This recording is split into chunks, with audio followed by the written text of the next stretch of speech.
Hello to everyone, welcome to Nobody Rambler, and today we are here at Leon's Park here at St. Albert.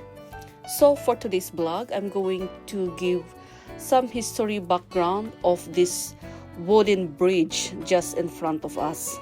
So when the Canadian Northern Railway pushed its way westward in the early 1990s, it carried with it more than steel rails and timber beams.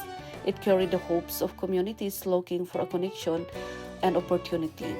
By 1905, the railway had reached Edmonton, but its ambitions stretched further. The next goal was to extend the line north to the small but growing settlement of St. Albert. To make this possible, land was acquired from the Greenlands, and plans began to take shape for what would become a defining landmark in the region. In 1907, the banks of Sturgeon River, workers assembled a timber trestle that would soon rise above the water, a single-track bridge spanning 307 feet, crafted from sturdy timber and built with the classic Prairie Railways design. The St. Albert Trestle Bridge was more than an engineering project at that time. It was a symbol of progress. By 1908, trains were rolling across its wooden frame, and by 1909, full train operations were underway. Since then, the arrival of the railway transformed life in the area. Farmers gained better access to markets, trade expanded, and St. Albert's found itself connected not just to Edmonton but to central Canada. The bridge played a quiet but essential role in opening the region to agricultural growth and economic opportunity.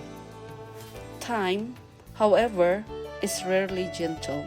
Over the decades, the trestle faced wear, and even acts of vandalism and fire.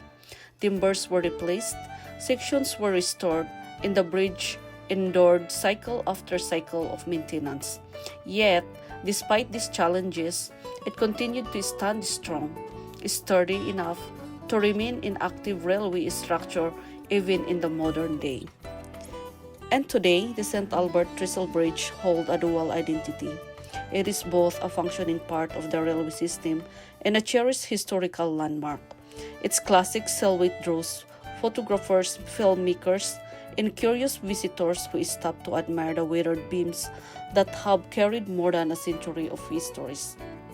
The bridge may no longer represents the cutting edge of transportation, but it remains a lasting reminder of the era that shaped the region's growth.